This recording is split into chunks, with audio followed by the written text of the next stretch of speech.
My spirit was still strong. It was that determined spirit, that Judd work ethic that I had learned from my mother, the want and need to be loved, that kept me working so hard for almost 20 years. I agonized about it all night.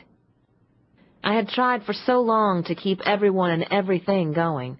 I felt I couldn't let the people around me down. Deep in my heart, I knew that I couldn't continue to let myself down either, but I just didn't have the strength to make a change.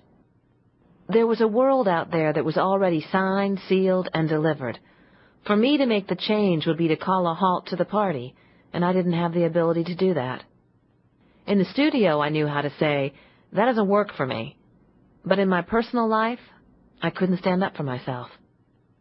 I found myself thinking, I will either make it through this crisis or, well, if I do have a heart attack, I'll have to stop. I now stood at the crossroads in a struggle between selfless and selfish. When I woke up the next morning, the sun was shining, thank God. Even though I had not slept much, I was thankful for the new day. I called Carrie's direct line at the office to check in. "How are you today?" she asked.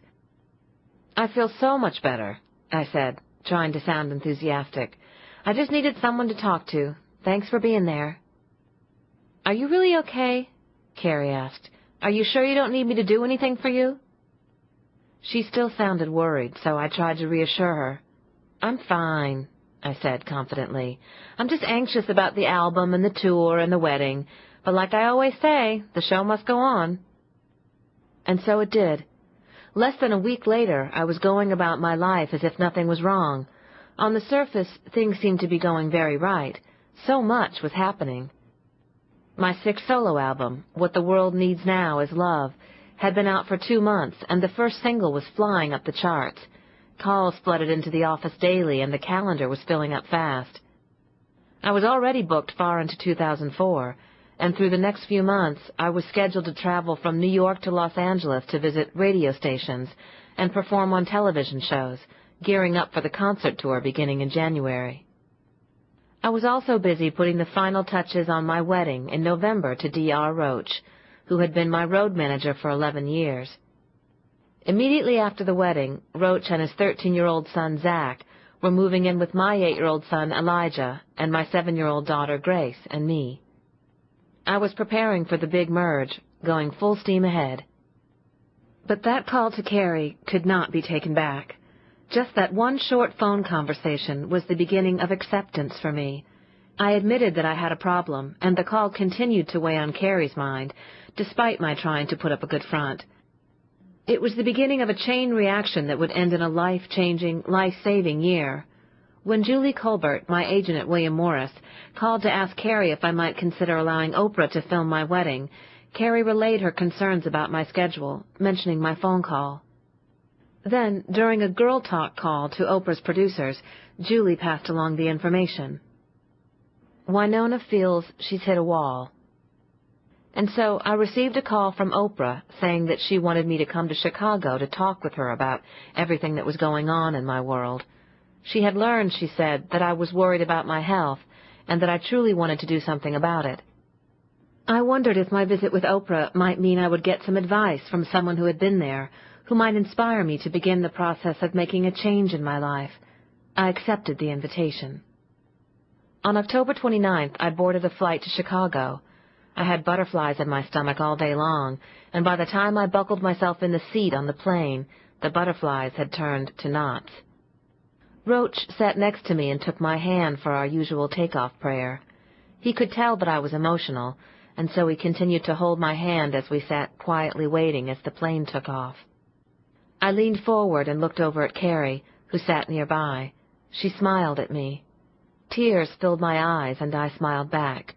I felt truly blessed to have 2 of my best friends going with me. What would my visit with Oprah bring? I always feel closer to heaven when I fly. It's comforting to me. And as we approached 30,000 feet, I sat looking out my window at the blanket of clouds below me. I realized that it had only been a few months since I had received the bad news from my doctor about my health, and now here I was about to sit face to face with one of my heroes to tell her my story. It was going to be difficult. Because my truth was, even though I was still going strong professionally after 20 years, behind all the success was a woman in crisis. I was scared to death. I knew that I needed help, but I didn't know where to begin. As I continued to look out the window, I wondered what it would feel like to die. I thought about my father and wondered if I would meet him in heaven. Will I ever get to meet my guardian angel? I thought about Roach and the children. I thought about family and friends and what an incredible journey I'd had so far in life. I thought about my career. I'd been on the road half my life. What would I do if I didn't have my music and fans? I also thought about Mom and what our relationship might have been if we hadn't sung together. I miss Ashley, I thought. I wondered what she was doing. Where was she at that very moment? Was she having a good day? My thoughts were so scattered. What would I order for lunch at the Ritz Hotel? They have 24-hour room service. Am I going to cry when Oprah walks into the room? We began our descent into the Chicago airport, and I felt a wave of panic wash over me. What in the world was I going to say to Oprah when we sat together in her office? Hi, Oprah. I'm afraid that I could die if I don't lose weight. I'm depressed, and I feel like a complete failure when I look at myself in the mirror. Other than that, everything is just terrific. How about you? I had not talked openly about my deepest feelings and insecurities about myself and my body, or about how chaotic my lifestyle had become. But was I ready to tell Oprah the absolute truth? Was I willing to talk about what was going on behind the music, that I was working too hard and couldn't seem to slow down long enough to take care of my own health? I had become the very thing I tell my fans not to become, a martyr.